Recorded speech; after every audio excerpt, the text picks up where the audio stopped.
Good morning, everyone. Under the failed far-left Democrat leadership of Joe Biden, our country is unrecognizable and the American people know it. Once acclaimed colleges and universities have turned into chaos, fallen to brainwashed anti-Semitic groupthink, canceling commencements. Instead of protecting Jewish students, Joe Biden has pandered to the pro-Hamas wing of the Democratic Party. And campus leadership has shamefully followed suit, negotiating with these pro-Hamas terrorists and submitting to their demands, following Joe Biden's pattern of appeasement. These apologists for the anti-Semitic mob have turned the Democrat Party into the party of pro-Hamas, a party that defends calls for death to America heard across American campuses. As we laid out last week, House Republicans under the leadership of Speaker Mike Johnson are taking action. As part of this conference-wide investigation, we have two major hearings this week. The Oversight Committee is bringing Mayor Bowser and D.C. Chief of Police before Congress for answers regarding the anti-Semitic mob at GW's campus, and the Education and Workforce Committee will address anti-Semitism in K-12 schools. These schools must be held accountable. House Republicans will use every tool available to end this scourge of anti-Semitism that is destroying American education. Shifting to the House floor this week, House Republicans are continuing to lead and deliver for the American people, bringing legislation which protects America's consumers' rights from their right to choose their home appliances to combating the SEC's burdensome regulations on crypto. We are joined today by our colleague and friend Debbie Lesko to discuss her bill, the Hands Off Our Home Appliances Act, which protects Americans from Joe Biden's failed far-left anti-American energy agenda. Debbie. Thank you and good morning. Thank you, Speaker Johnson, Leader Scalise, Whip Emmer, and Chairwoman Stefanik. I am grateful for this opportunity to highlight my bill, the Hands Off Our Home Appliances Act. This bill prohibits the U.S. Department of Energy from prescribing any new or amended energy efficiency standards for a product that are not technologically feasible and economically justified.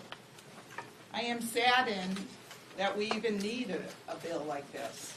However, as we have experienced under this administration, the Department of Energy has unleashed an avalanche of new regulations for household products, including stoves, dishwashers, washing machines, showers, toilets, water heaters, air conditioners, heat pumps, and furnaces.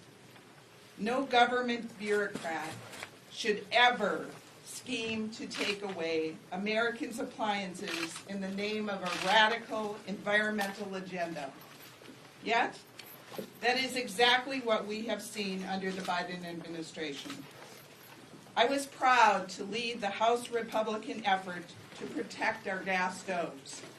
And I am proud again to lead this effort to protect our home appliances. My constituents in the North and Northwest Valley of Maricopa County, Arizona, do not want this government interference in their homes and lives. I know that millions of Americans around the country feel the same way. I urge all of my colleagues, both Republicans and Democrats, to support this bill. Protecting our freedoms and consumer choice should not be a partisan issue. Republicans and Democrats should come together to pass this common sense legislation and tell President Biden to take his hands off our home appliances. Thank you.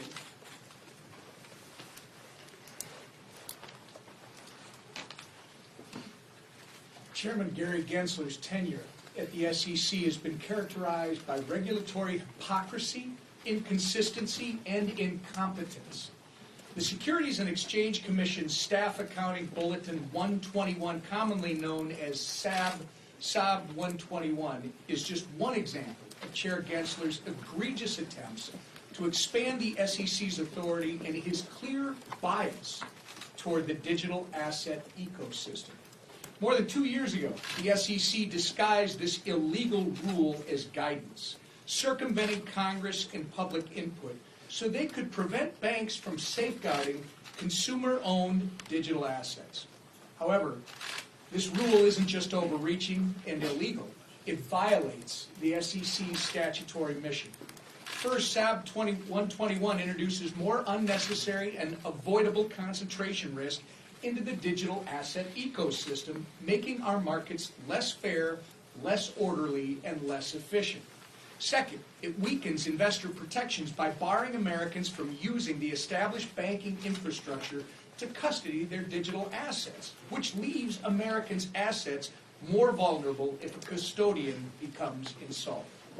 And third, this rule hampers capital formation and global competitiveness, as foreign banks already have the ability to compete in crypto markets while our banks cannot. The SEC's statutory mission is to protect investors, facilitate capital formation, and maintain fair, orderly, and efficient markets. Chairman Gensler is violating all three of these with his illegal SAB 121 rule. Later this week, House Republicans, we're going to do our job to provide oversight and accountability to the SEC by passing Congressman Mike Flood's resolution so that this illegal and harmful rule ceases to be in effect. I hope that our colleagues on the other side of the aisle will join us as we work to ensure the digital asset ecosystem can thrive right here in the United States. And I turn it over to our leader, Steve Scalise. Thank you, Whip. Last week you saw the House pass overwhelmingly a bill to stand up to the anti-Semitism that we're seeing on college campuses all across America. If only those college presidents would do their jobs in protecting their students, Jewish students that are threatened every day. Right now as finals are approaching, you've got some schools that are actually canceling in-person classrooms and in-person finals because the schools don't want to protect their students from anti-Semitism. It's disgraceful. And we've called on those heads of universities to step down for doing their jobs. You saw just a few days ago here on this stage, the speaker leading an effort that 6 of our different standing committees are participating in to ultimately go into and dig into the money, the billions and billions of dollars of taxpayer money that these universities are receiving, some with requirements like Title VI that ensure that they protect their students, and these universities are not meeting the legal obligations as they're taking those billions of dollars. We're going to be digging into that. You're seeing it this week with the Oversight Committee, bringing in Mayor Bowser to hold her accountable for the fact that when George Washington was under siege from one of these mobs, as you're seeing on so many other campuses, they called in the police, and Mayor Bowser's administration told the police not to go and help out. That's the job of police. Police want to do that job, want to keep people safe. And when you've got elected leaders that are telling the police not to keep students safe, you're going to see this House Republican majority take action to hold those leaders accountable. And so you're going to see that from every standing committee that has jurisdiction. We're going to be following the money. We're going to be bringing in more heads of universities. This isn't going to end. And I'm sure the speaker's going to talk about this more too, but this House came together to support an aid package for Israel, our dear ally in the Middle East who's under attack since October 7th. They're out there right now fighting a terrorist organization, Hamas. And we passed an aid package that is currently being held up by the Biden administration. It is time for the Biden administration to stop holding up that aid to Israel. Congress came together in a very bipartisan way to pass that much-needed relief so that they can go and root out a terrorist organization who killed Israelis, who killed Americans, who still has about 130 hostages that they're holding. And the Biden administration is going to hold up the aid to Israel? We're going to continue to speak out against that as well. The person leading that charge to speak out and hold the administration accountable is our Speaker, Mike Johnson. Thank you, Leader Scalise, and all my colleagues, thank you all for being here. It's a big day on Capitol Hill. I've passed the 6-month mark serving as Speaker of the House, and part of the job of the Speaker is to go all around the country and meet with Americans and hear from Americans and engage what their greatest concerns are. And so in the last 6 months, we've calculated it over the weekend. I've been to more than 100 cities in more than half the state. It doesn't matter where I am, whether I'm out west or Manhattan or the Deep South or the Midwest. It doesn't matter. The concerns are the same. The people of this country are deeply concerned about the border catastrophe, the open border that was orchestrated by the Biden administration. They're deeply concerned about the rising cost of living, about rising crime around the country. They're very deeply concerned about the weakness that we're projecting on the world stage that is encouraging our adversaries to act so provocatively and ramp up hot wars around the globe. And you know what the other thing is that they're really concerned about? They're deeply concerned about the institutions of government itself. We're trying to keep steady hands on the wheel here and keep the legislative branch moving and operating in the best interest of the people. And that's a heavy task when we have divided government as we do, and the smallest majority in U.S. history, famously, that everybody knows. But one of the things that is also in jeopardy right now is our judicial branch, and it's our system of government itself. And I don't think we can say often enough here how much that has been abused under this administration, and with local prosecutors, state prosecutors, and at the federal level, who are using lawfare. They're using our judicial system to go after political opponents. The most obvious example of that, and I think the most egregious one in history, is what is being done to Donald Trump right now. This is yet another week where cable TV has a split-screen image, right? On one side, turn on any news station, you see the partisan prosecutors and the double-standard DOJ going after President Trump. And on the other side, college campuses being wrecked by anti-Semitic mobs. In Manhattan, in the New York case, I mean, it's play-by-play on all the stations, right? That case should never have been brought. If there's ever been an example of lawfare, everybody can look at that and see. The trial is being orchestrated by Democrat supporters of President Biden who are trying to make a name for themselves. I mean, they're pretty open about that. They used it in their campaign pledges. We've got a Democrat district attorney, a Biden donor judge, whose daughter is a Democratic political consultant and has clients that use the case in their solicitation emails to raise money. And now we've learned there's an assistant DA who was recently a top man at the DOJ and received over $10,000 in payments from the Democratic National Committee. This is all wrong. It doesn't matter what political party you're in. You have to look at this. If you look at this objectively, you know deep down that this is wrong. And think about all this in the context of New York. Assaults in New York are at their highest level ever. Crime is through the roof. The DA has decided to bring an 8-year-old bookkeeping charge that rests on the testimony of a long-proven liar and perjurer. And the judge, who is a well-known Democrat, is pursuing an indefensible gag order on President Trump. Now just think about that. Think about the magnitude of that. He's trying to override President Trump's constitutional right to defend himself against the constant smears of his political opponents in an election year. But not just any election year. The election year that most everyone understands is the most faithful one of our lifetime. You cannot call yourself a serious judge and threaten a presidential candidate with jail time when he defends his reputation in public, in the middle of a campaign. And I think everybody of good conscience understands that. Then we have the classified documents case, where President Trump is being treated completely differently from President Biden. Again, this is something that is just obvious that everybody can see. Biden, of course, willfully retained the disclosed classified material. But because he is, quote, an elderly man with a poor memory, unquote, it was decided the DOJ would not be bringing charges. What the American people see, and I mean this is across the country, this isn't just red states, it's blue states as well, they look at this and they see an incredible double standard. It's just blatantly on display. It's the weaponization of our justice system. Every single person of good conscience and common sense can see that clearly. And it's disturbing to them. Why? Because in our system, in a constitutional republic, if the people do not believe that the justice system is fair, that you really do have equal justice under law, then they throw their hands up and they say, what is there to believe in? It's critical. It's a foundational component of maintaining a republic. And they are jeopardizing this for political purposes. Now we're learning that the prosecutors in the Jack Smith case have even engaged in evidence tampering during the raid at Mar-a-Lago. But here's the point. The entire case turns on what happened with those documents. And Jack Smith has admitted that things were not as they should be with the boxes. It just raises very serious questions. These cases are a coordinated political attack, plain and simple. They are a clear attempt to keep Donald Trump in the courtroom and off the campaign trail. That's what this is. It's an election interference. It is borderline criminal conspiracy, and the American people see right through it.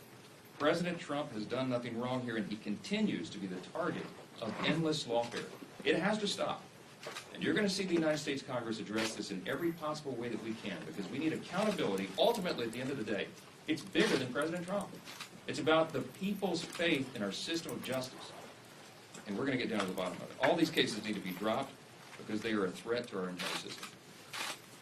On these other issues, while these sham trials go on up and down the East Coast, across America, you got college students wondering whether their careers about graduation and after graduation are going to be even possible, because now they're interrupting their lives again. These are the same kids you've seen, same students who, many of them had their high school commencement ceremonies canceled because of COVID. Now, 4 years later, they're getting their graduations canceled. They don't know where they're going to have that opportunity at all. Ceremonies across the country are being thrown into turmoil because you have weak administrators who have allowed the anti-Semitic rioters to take over campus and cancel graduations and disenfranchise the students who are trying to follow the law and do the right thing. Columbia's announcement that it's going to cancel its graduation is a disgrace. These administrators have failed to fulfill their first responsibility, and that's to keep the students safe, and there should be consequences for their inability or their unwillingness to maintain order on their own campuses. We have called for these resignations of these administrators, or they should be fired. This week, as part of our house-wide effort, you've heard we're going to crack down on anti-Semitism, and we have several committees looking into the origins of that on higher education and in K-12 schools. And additionally, the Oversight Committee will be looking into the encampments at George Washington University here. And we're going to ask Mayor Bowser, if she shows up for the hearing, why D.C. law enforcement has been so slow to respond to the request from the school. And with regard to Israel, and I'll take questions, just when we thought it was only university presidents who were caving into the absurd demands of the pro-Hamas students, the president himself has now reportedly halted ammunition shipments to Israel. We can see right through it. I mean, if this is true, and it looks to be true, that President Biden is clearly trying to placate the pro-Hamas element of his party. There's no other explanation for that. And if I remember correctly, and I do because I was here, House Democrats engaged in a sham impeachment of President Trump over questions about politicizing military aid. This is what's happening. This is a report on the ground in Israel that I got this morning. A shipload of munitions and precision weapons, which are to be used to help protect civilians in Rafah, is being withheld. Administration officials have assured Congress and assured me personally, very recently, and as recently as last Friday, reaffirmed from my staff to my staff from theirs, that there would be no delay in assistance to Israel. This is not the will of Congress. This is an underhanded attempt to withhold aid without facing accountability. It's undermining what Congress intended and has acted to take care of by authorizing aid to Israel. And so if the president truly wanted to defeat Hamas like he said in the past, he wouldn't be standing in the way, preventing it from happening. I think that's clear. And we're going to try to get down to the bottom of that as well. With that, I'll take a few questions. Mr. Speaker, given your criticism of these prosecutions against Donald Trump, will you do what Marjorie Taylor Greene is asking, which is to defund the special counsel's investigation and criminal case against the president? Well, there's been a lot of discussion here amongst House Republicans in particular for a long, long time about the abuse of the special counsels. I mean, this is a tradition that goes back about a quarter century. Janet Reno, I believe, is the one that originated this idea. And the problem that we have, see, Congress has an oversight responsibility, and we've got to make sure that the justice system is maintained well, and that's our job. We also have the power of the purse. And the problem with this, that many of us see with the special counsel statute, is that it goes outside of the regular appropriations process. It's sort of individually or self-funded. And so there's discussion this week, as there has been for a long, long time, about what is the most effective way for Congress to take the reins of that and ensure that the special counsels are not abusing the law themselves. And there's a lot of ideas about that. Discussions this week are nothing new, but we're looking very intently at it because I think the problem has reached a crescendo, I think, for all the reasons I just outlined here. I think there are serious questions on the part of the American people, and they want to know, they're asking us, what we can do to ensure that the law is followed. And we're looking at every possible angle on that, and stay tuned. We'll find out. Mr. Speaker. Mr. Speaker. Thank you, Mr. Speaker. Are you committed to running again for Speaker, or do you truly see your role as just getting the Republican conference through the November election? No, I intend to lead this conference in the future. And the most important thing that we have to do right now is govern the country well, show the American people that we will and that we are. That's what we've been doing. And then I'm convinced that my number one job and responsibility is to keep and grow the House majority in November. That's my singular focus right now. We have plans for the next Congress, and we've been outlining a lot of that. But right now, it's all hands on deck, all hands on the wheel, and steering the ship of state, so to speak. So I'm honored to be able to do that. I expect I'll be doing that in the future. I'm glad to have the support of President Trump. I was down with him most recently this weekend. And all of the leaders of our party, we're united in this cause, because our objective and our mission is to save the country. And in my view, if we don't grow the House majority and we don't retake the Senate for the Republican Party and the White House, then I think we're facing very serious threat to our republic. Thank you, Mr. Speaker. Some of your GOP colleagues have asked, why are you even negotiating with MTG? She's trying to remove you. Why are you entertaining her demands? I think if John Boehner were still here, he might have called her a legislative terrorist. So, can you talk a little bit about why you decided to sit down with her for hours on end? Let me address it. So yesterday I met at some length with Marjorie Taylor Greene and Thomas Massey. It was a good discussion. I thought it was productive. We'll visit again today.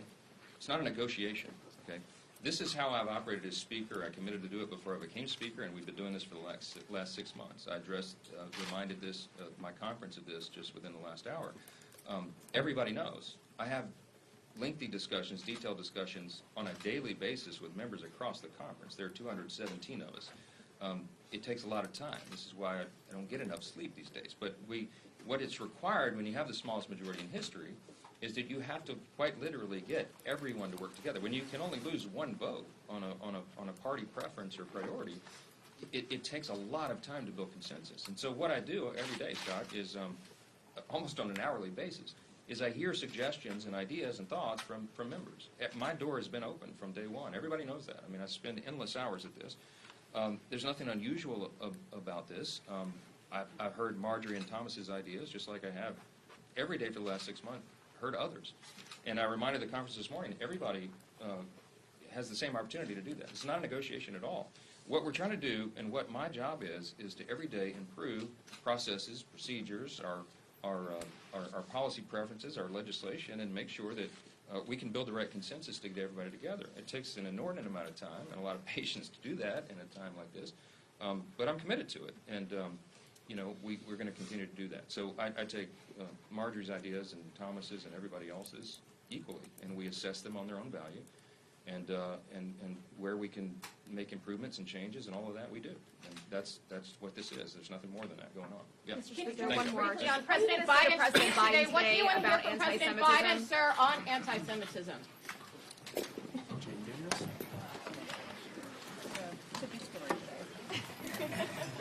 Ladies, that was a great effort.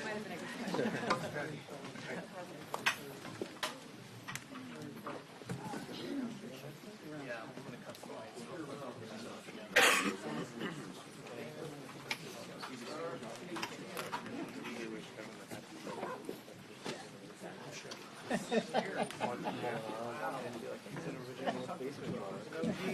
You'd be like, sure, come on, Mark. Well, we try. Yeah. This will happen. Oh, I'm so sorry. No, I'm so sorry. Yep. Thank you, sir.